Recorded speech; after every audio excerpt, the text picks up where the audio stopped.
welcome to the Prince George's County Public Schools virtual Transportation Town Hall. Thank you so much for joining us tonight. When we return to school, things will be so much different than when we left in March.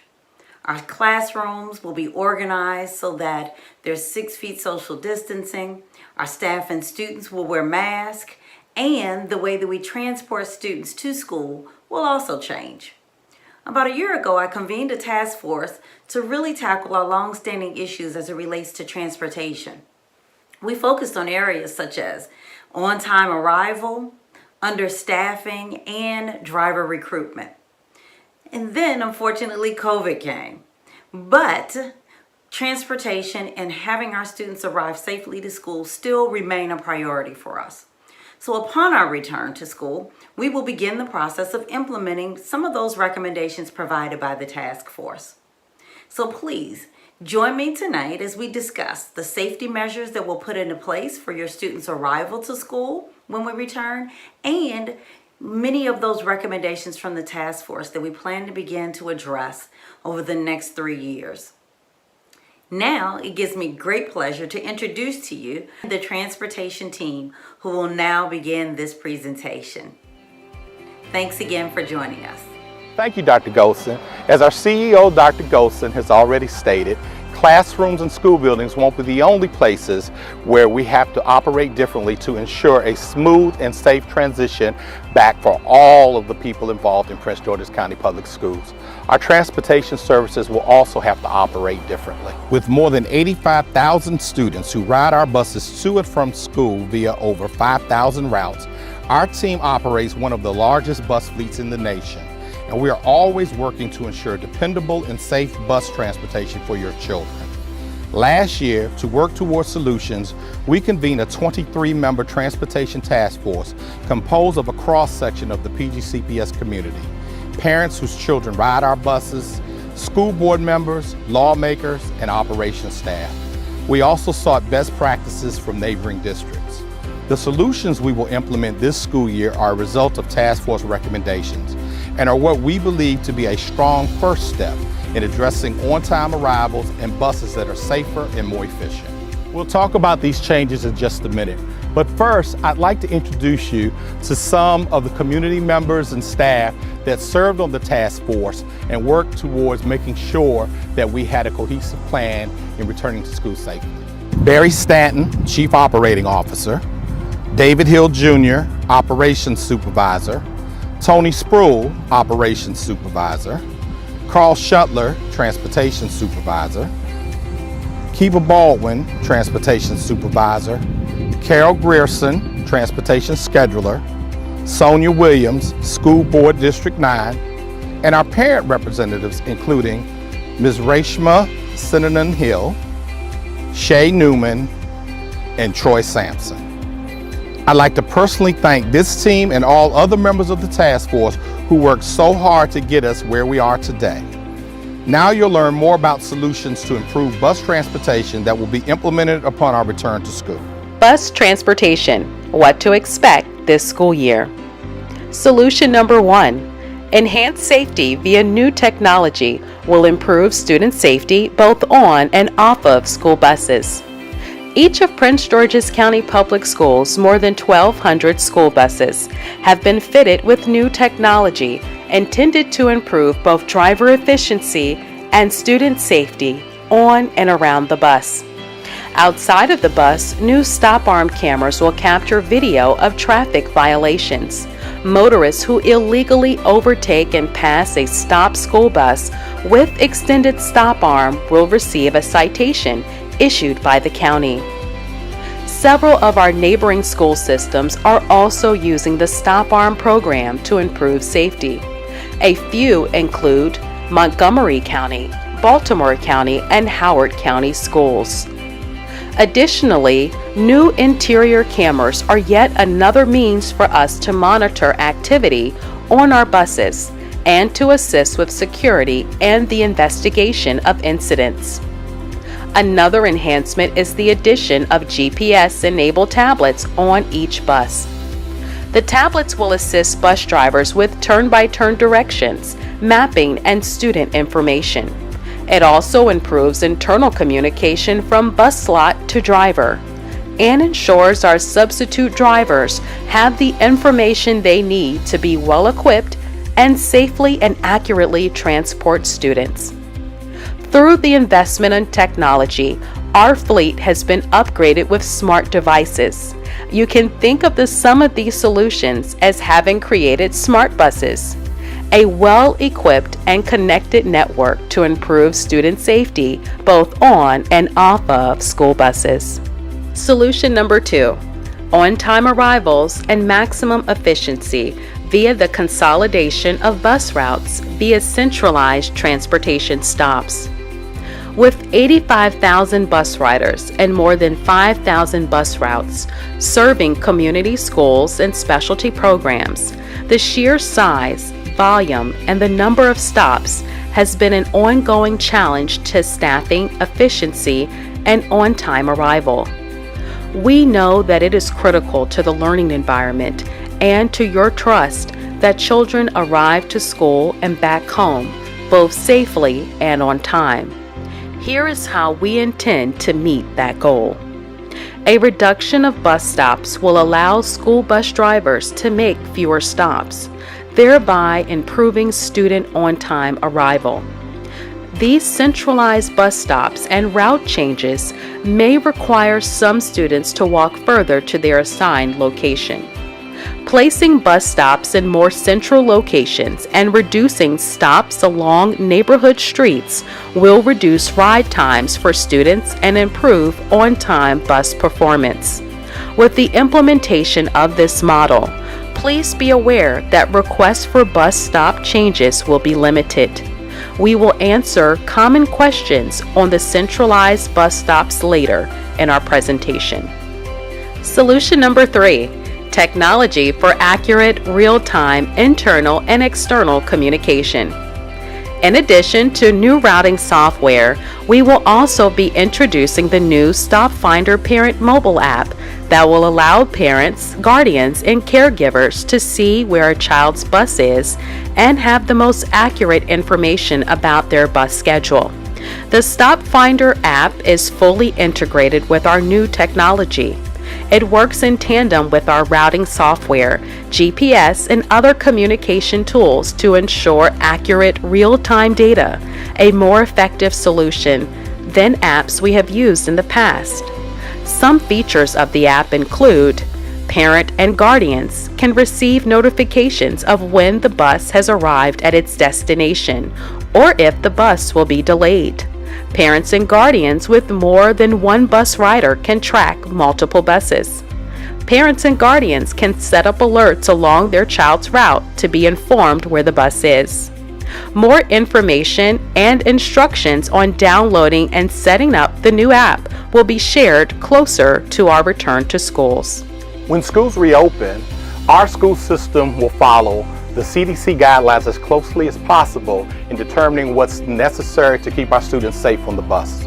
While many of our students will be following a hybrid model as they return to school, with only some students returning on certain days, some students may remain on the virtual learning module and won't be coming on those days. We want to make sure that at no time we have any more students on the bus and staff that can safely be there without risking each other's health. Our reopening plan outlines steps we will take to ensure adherence to health guidelines and social distancing, including bus configuration and capacity, cleaning, sanitizing, and safety inspections, driver training and PPEs, student PPEs, and special education transportation. Prior to reopening, all of our buses will undergo safety inspections, cleaning, and sanitation. All drivers will attend mandatory training on COVID-19 procedures before students return to school. Students, drivers, and aides will be required to wear face coverings. The maximum number of students per bus will be 1 student per seat on each row with mandatory masks. To ensure social distancing, any seats that must remain vacant will be marked or blocked.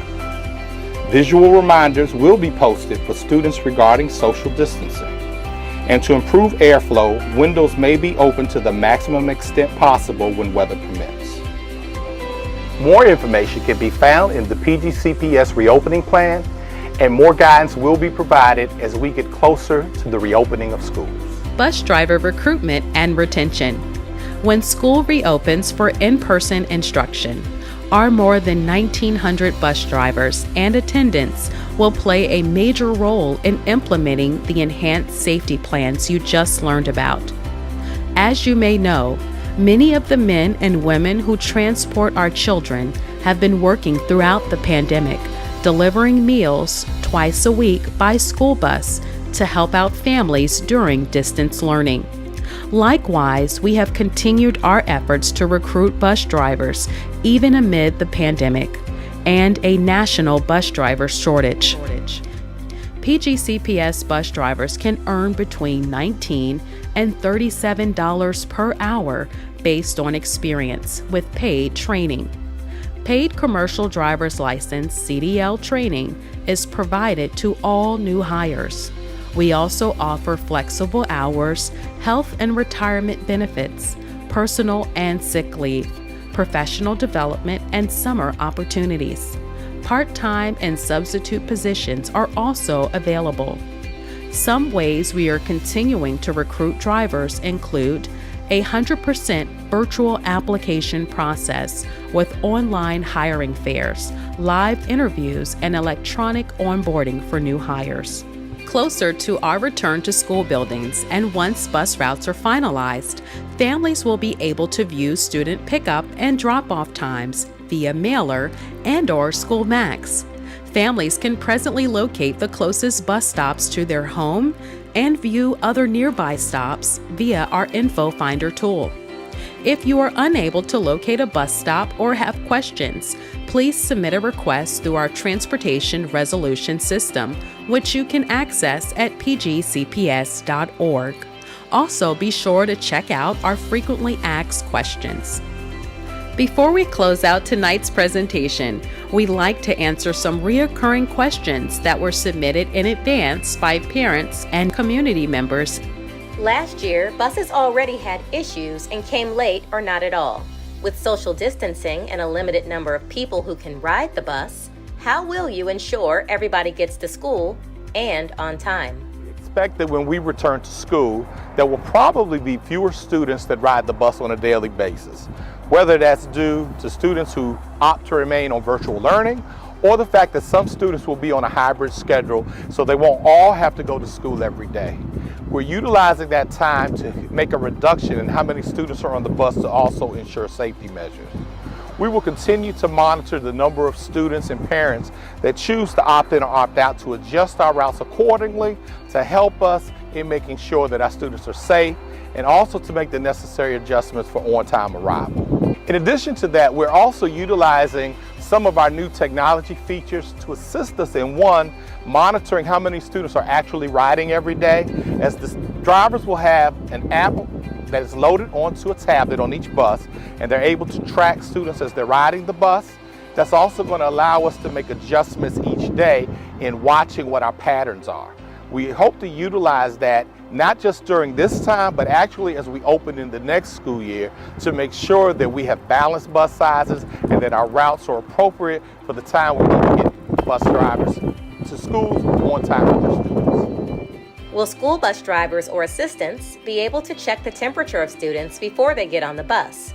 What will happen if a student does have a temperature or other symptoms to ensure others' safety?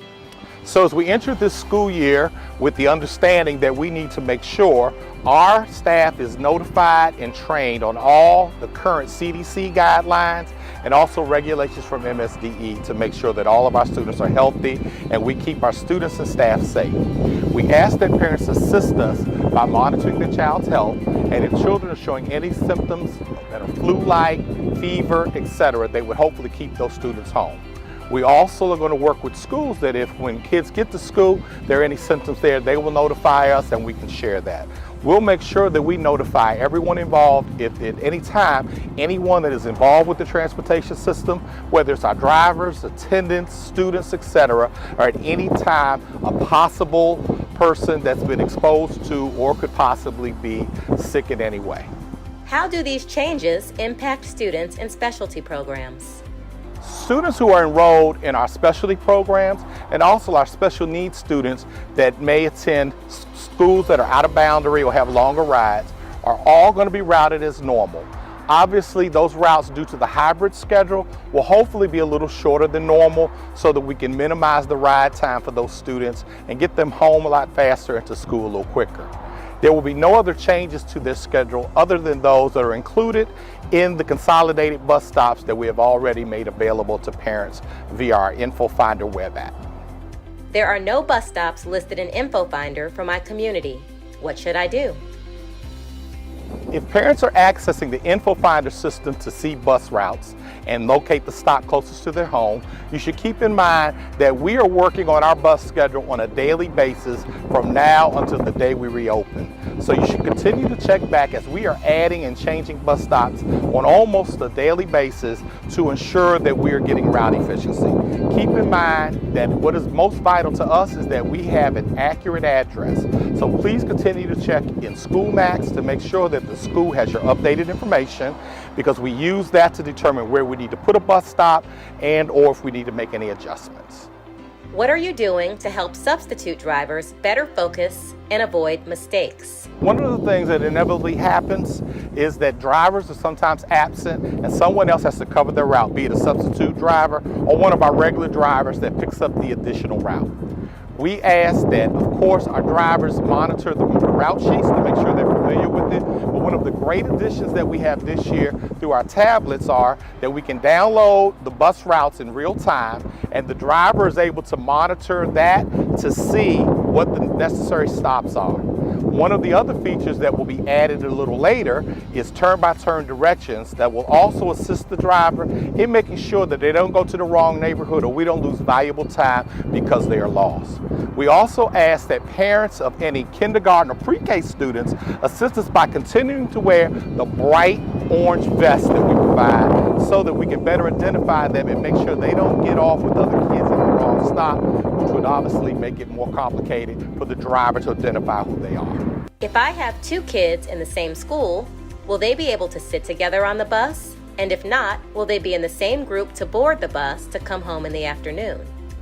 In order to maintain social distancing on the school bus, we are utilizing 1 seat per student. That would be a maximum of 21 students per bus as we leave the seat directly behind the driver available. However, we will allow children who come from the same household to sit together in those situations where parents request it. Do we have enough bus drivers, aides, and buses to transport students adhering to CDC guidelines in a safe and timely manner? As we return to school, we expect that due to the COVID guidelines and social distancing requirements, we may have fewer students that return to school and utilize transportation on a daily basis. Again, whether that's because they are utilizing the virtual learning model or because of the hybrid model where all students don't return on the same day. However, we will still have the challenge of necessarily having enough drivers and attendants on a daily basis. We are constantly recruiting, training, and hiring as many qualified drivers as possible, and in conjunction with our Human Resources Department, we're continuing to do that through the pandemic and beyond. Our goal is to have a full staff of drivers so that we have a driver for every assigned route and a cadre of substitute drivers, so that on those events when we don't have someone, we will still be able to provide transportation without any interruption or delays. Question: in what ways is the new bus app an improvement over the previous one? The new bus app that we plan to roll out in the near future is called StopFinder. It is a product of our communication partner TransFinder, and one of the big advantages to that and anything else we've done is that it is inherent into the routing software. What that basically means is there's no need to transfer information such as updates to the time, address, etc. in the schedule, so that when a parent looks into this app, they'll be able to see the actual bus they're using that they should be assigned every day. The other big advantage is that because of the nature of our drivers and when they miss work, sometimes they have to substitute routes and or a different bus has to drive that route. What will happen now is when a driver comes onto the bus, they'll log on to that app They'll be able to say what bus they're driving, what route they're driving, etc. that day, and that will immediately update the app so that parents will get accurate information about where their actual route is, which bus is driving it, and where that bus is. We hope this is going to be a major enhancement over the customer service we've been able to provide in the past, and we think you're going to be very pleased. If you have a question that was not answered tonight, please view our Transportation Frequently Asked Questions at www.pgcps.org.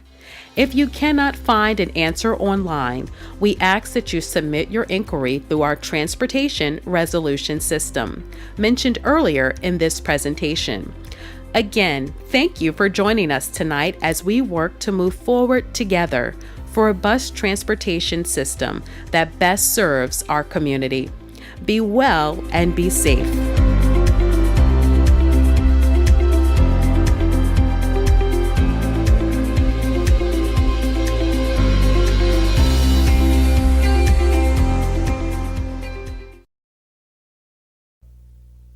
Hello, I'm Barry Stanton, Chief Operation Officer for the Prince George's County Public School System.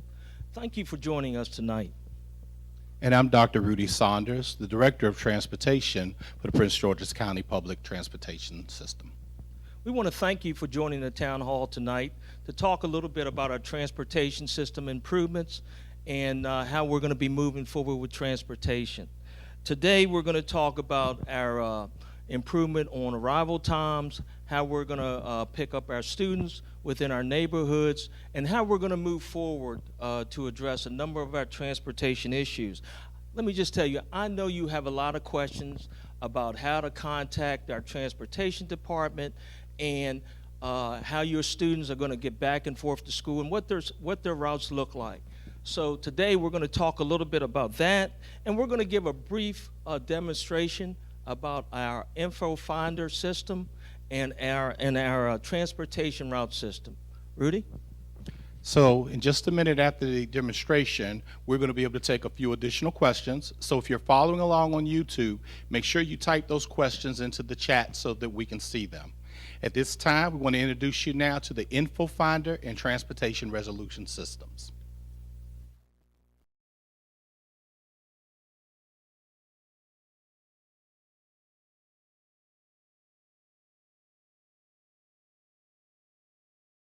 On your computer or mobile device, open a browser window and visit www.pgcps.org/transportation. Next, scroll down and click on Search for a Bus Stop. This will take you to InfoFinder. In the top search, type in the number and street of your home address.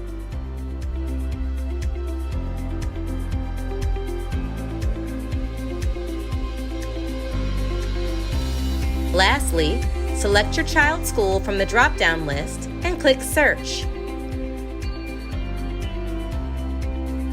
The results that appear will show you the bus stops nearest to your home for your child's school. Please note that at this time, bus stops are being updated daily. If you do not see a stop near your address, please continue to check for updates. Once routes are finalized and closer to PGCPS school reopenings, families will be able to view specific pickup and drop-off times. If you cannot find your bus stop in InfoFinder, we may not have your correct address. Please contact your school to ensure they have the correct pickup, drop-off address on file, including any daycare addresses. The Transportation Office does not input address changes. Your child's school must input that information into the Transportation module of SchoolMax. On your computer or mobile device, open a browser window and visit www.pgcps.org/transportation. Next, scroll down and click on Get Help, Transportation Resolution System. Now, select Create Request and complete all fields for student information, parent and guardian information, contact details, home address, and the person submitting. Then, describe your concern and also your requested solution. There is also the ability to upload attachments to support your request. When finished, hit Submit, and a member of our transportation team will follow up on your concern. Remember, bus stop change requests will be limited. Changes will only be considered when a stop distance exceeds our policy or for extenuating circumstances that jeopardize student safety. Okay, that's our InfoFinder system and our transportation resolution system. You know, we know you want to ask us a few questions, so now I'm going to introduce Megan from our communication team to lead us through the questioning. Good evening. We do have several questions that are coming through in our live chat tonight, so I will present a few of those. So one viewer asks, will individual schools be given access to see where school buses are in real time so that they can communicate with parents about late or missing buses? So there is a module that is online through the TransFinder system, which is similar to the bus app, but where every school and the principal will designate who at the school manages that will be able to see all of the buses or all the routes that are assigned to that particular school. We know this is going to be especially helpful in the evening when principals are anxious about the status of different buses and whether they're on their way, stuck in traffic, etc. So we are going to work with principals prior to the opening of school to learn how to access that and to train any individuals that they want to have access. Thank you for that answer, Dr. Saunders. That's definitely very helpful. Another question that came through in our live chat we have spoken about this in recent town halls, but we can address it here too. When are kids expected to go back to school? Well, let me just speak on that. We haven't made a final decision on when kids are going to go back to school yet. Obviously, our CEO, Dr. Golson, we hope to make an announcement sometime next month, and hopefully at that time the parents, the community will know the exact time when we return back to school. Thank you, Mr. Stanton. Another question that we have are how is PGCPS going to monitor students while on the buses? I know we spoke earlier in the presentation about technology. Maybe we can expand on that? So the use of the technology is going to be multifaceted. One of the things we're going to start doing is being able to monitor who actually got on the bus. This is going to be particularly effective for our younger students and our special needs students to make sure we can track that. But while students are actually on the bus, one of the modules we've had in the past were cameras that were installed on the bus. One of our new partners this year is Bus Patrol, and you saw a little bit about that earlier in the video. They have installed new high-definition cameras on all of our buses so that in addition to the driver just making the visual check, they're able to use those cameras to see different things on the bus if need be. So if a student is perhaps in distress or there's an incident, and that is a cloud-based system so that if we need to monitor that remotely in the event of an emergency, we can do that. And if we need to give assistance to the driver in case of an emergency, we're able to do that a lot faster than we were previously. Thank you so much for that answer. Another question that we saw a few times in our chat tonight, when can families expect to receive a bus schedule with specific pickup and drop-off times? So as we get closer to the decision being made to reopen school, we will finalize schedules. Obviously, there are a lot of things that have to go in play. We have to know for certain what date schools are actually going to open, which students are going to go on which days, and we'll modify the schedules to make sure that happens. We are now working on the schedule in its generic form as we normally would, and we'll modify it so that every parent will know prior to the opening of school. They'll be able to see that information in both School Max, and again, that'll be posted through InfoFinder system to know which stop they're going to be assigned to for that year. Thank you so much. Another question, have we given consideration to who will monitor children at bus stops to assure mask wearing is happening and social distancing is happening? Well, let me just say this. First of all, as far as bus stops, we don't have staff at bus stops. It's the parents' responsibility to take on that safety requirement and monitor their students and their kids wearing masks before they get on the bus. Now, let me be clear. We want all our kids to have face covering when they get on our bus. If they do not have face covering or mask, we're not going to allow them to get on our bus.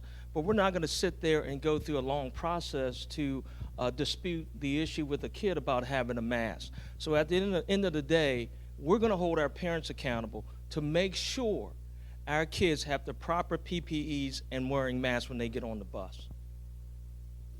Thank you, Mr. Stanton. Another question that came through. Do we have enough substitute bus drivers? That's a hard question in that we never have what I would say is enough.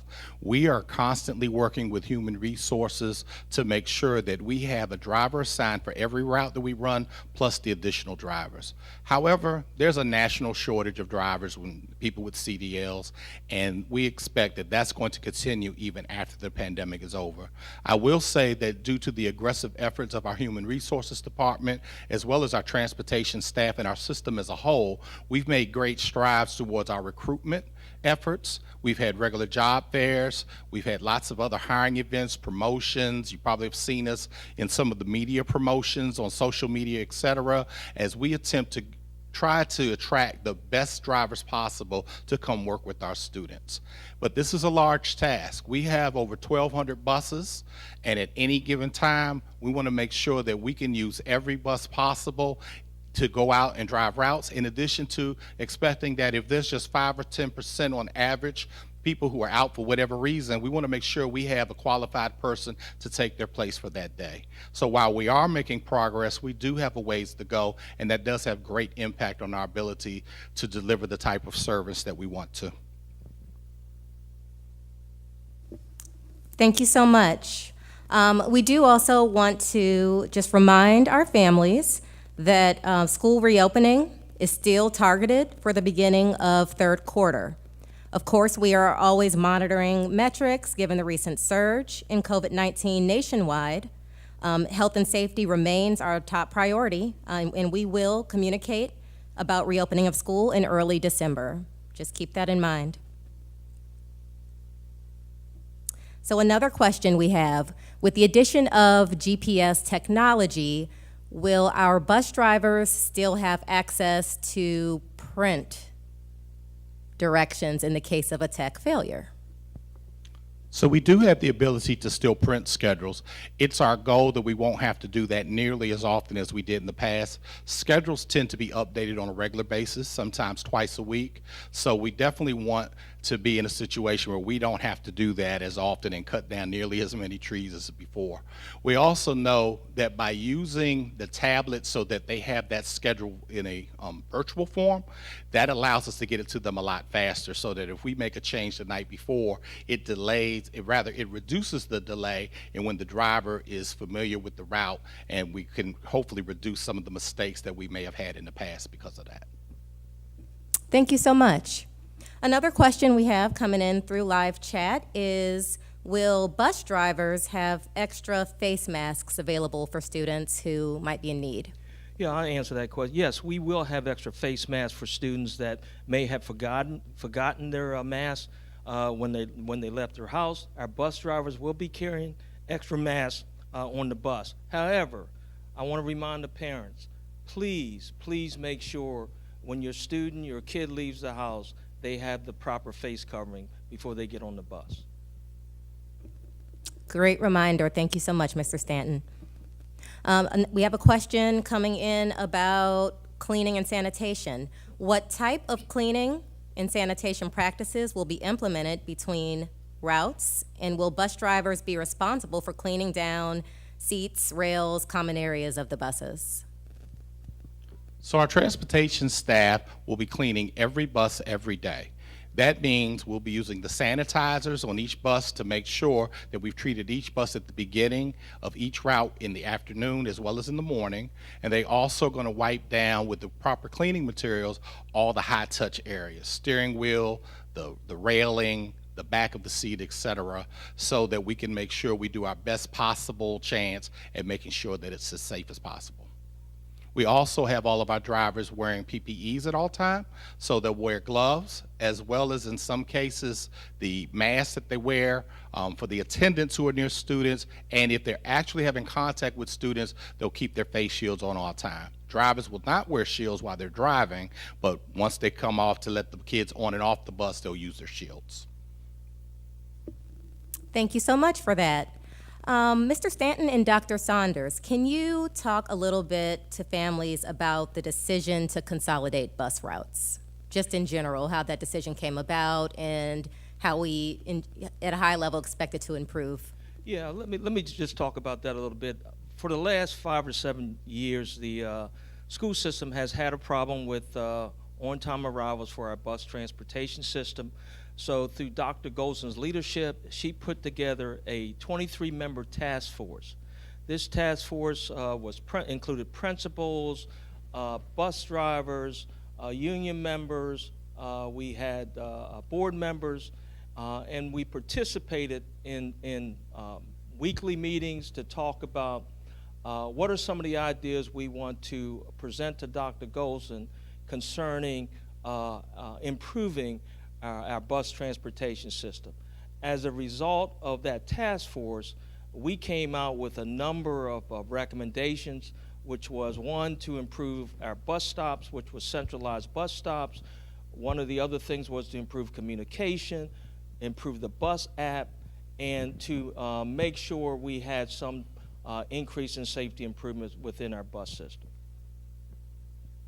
One of the things, too, to consider in doing the consolidated stops is, just as Mr. Stanton said, we've had neighborhoods that had a number of stops, a high number of times that the bus had to stop. And obviously, each time the bus has to stop to open the door and let kids on, that takes more time off the route. So one of our goals in consolidating that is to reduce the number of times the bus is going to stop. That'll make the route a little shorter so that we hopefully can do an even better job of getting kids to school on time. We make sure that we study the potential stops to make sure that where students have to walk to get to that particular stop is not going to be in a dangerous situation and is not going to create any scenario where there's potential harm that we need to alleviate in some other way. Thank you so much for that explanation. Very helpful. Another question regarding safety on the buses. Will windows be open throughout bus routes to help and encourage airflow? So part of the CDC recommendations is that we keep airflow going on the bus. So during this time, we will crack a number of the windows and possibly open the top hatch of the bus to create airflow. Now, we understand that when we come back in February, it's going to be pretty cold outside. So one of the things we'll try to do to compensate that is make sure that the heat is adjusted as high as possible to try to mitigate the cold air that's coming in. But there will be some air that creates some current so that we can keep the circulation of fresh air on the bus as high as possible. Okay, thank you so much for that reply. Another question that came through, do we have plans to accommodate communication with hearing impaired students, given the ongoing pandemic, as they may have trouble hearing or reading lips while mask wearing? So I do know that the students that we have that are in programs for the hearing impaired, we do have bus aides that are trained so that they can help to communicate with them. I'm not familiar with other plans that are in the system currently to add to that, but I know that's something we certainly will continue to look at as we get closer to opening. Great, thank you so much, Dr. Saunders. And I know we're nearing the end of our time, but we did want to have you expound upon the new bus stop arms and the role that those will play in overall safety and what the community can expect with the deployment of those. Well, let me talk a little bit about that, and then I'll have Dr. Saunders chime in. But, you know, when we looked at safety across the region, we started looking at our neighboring counties, such as Montgomery County, Charles County, and we found that Montgomery County had stop arm cameras on their buses. Now, what is a stop arm camera? Well, this helps to stop cars from coming while the stop arm camera is out when students are getting on the bus. Now, right now, we've had cases where people would just drive by the bus with the stop sign out on the bus, and you know, at the end of the day, it's a safety issue for our students.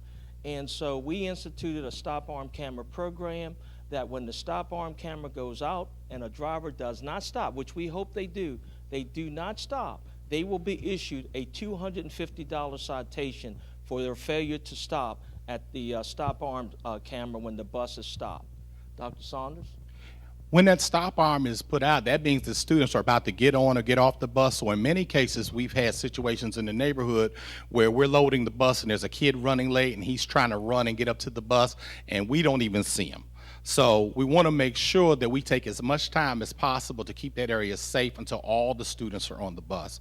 Unfortunately, there have been tragic situations in other areas where students have been seriously injured during times like that. So we are excited about this opportunity. While I know for the community that it may seem like it's an inconvenience of sorts in some cases, but we really think this is going to help us bring awareness to what we're doing and what our drivers need to have happen so that we can make sure students get on and off the bus safely and that they have time to get across the street or away from the corner as they need to be to the sidewalk as they begin their journey home. And just to be clear on the program, I just want to let our parents that are watching, the citizens that are watching, we have cameras on our buses that will take a picture of your tag. And that picture will go to a law enforcement agency to make sure that you haven't violated the law. And if you have, you're going to get a $250 fine. So I just want you to be aware that we do have cameras on our buses to take pictures of those cars that violate the rules. Thank you so much, Dr. Saunders and Mr. Stanton. Another question that came through in chat. Will the increased sanitization protocols that we've been speaking about, the cleaning, will that impact bus arrival or departure times, and what steps are being taken to mitigate that? So it's a normal part of our procedures every day that our buses have a pre-inspection before they leave out every day, and this will just be something we add within that process. So this should not impact the time by very much, if any, because this is just something that they're going to add to what they were already doing in the time that was already allocated. Again, we want to make sure that we've done that before we leave the lot. We want to make sure everything is safe and operable so that by the time we get to the stop, we can just get to the business of getting students to school on time. Okay, thank you so much for that reply. And as we are at a little bit past 7 o'clock, Mr. Stanton, Dr. Saunders, is there anything else that you'd like to add that you would like to let the community know this evening? I'll just say that the transportation staff, since we've closed in March actually, has been working very hard on coming up with plans to make sure that when we do return, whenever that was going to be, we can make sure that all of our students are going to be safe, our staff is going to be safe, and that we make sure as students go home and into the school buildings, we've done everything we can to make sure they're okay. But no plan is perfect. And all of the steps that we've taken and are talking about are just that, steps towards making sure that happens. This involves the cooperation of the entire community. We need our parents to help us make sure kids are safe. We'll be working with our schools to make sure they know that kids are okay. And we're going to absolutely make sure that we do the best to monitor our staff, to make sure as our staff gets on the bus and they're exposed to students, they are in good health and following all the safety measures. One of the big things that we're going to ask that's going to be very different is that students wear that mask on the bus every day.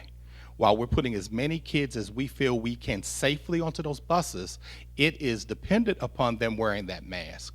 If students refuse to wear the mask or we get into issues with that, that jeopardizes all the best laid plans that we've made, and it's going to make this mission extremely more difficult. So please work with us, and we're going to continue to work with the community to make sure we can do whatever's necessary to be able to reopen safely and not have any incidents or necessary adjustments as this goes on. Yeah, and I want to thank Dr. Saunders and his staff for addressing all the transportation issues that were brought forth through the task force.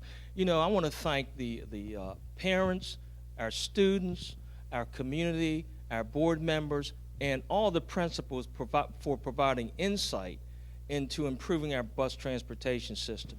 Without the input from all of you, we would not be here today making these kind of improvements on our centralized stops, improving communication, improving technology, and making safety improvements for the benefit of our students. So I want to thank you for joining in today. I'm going to turn this back over to Megan.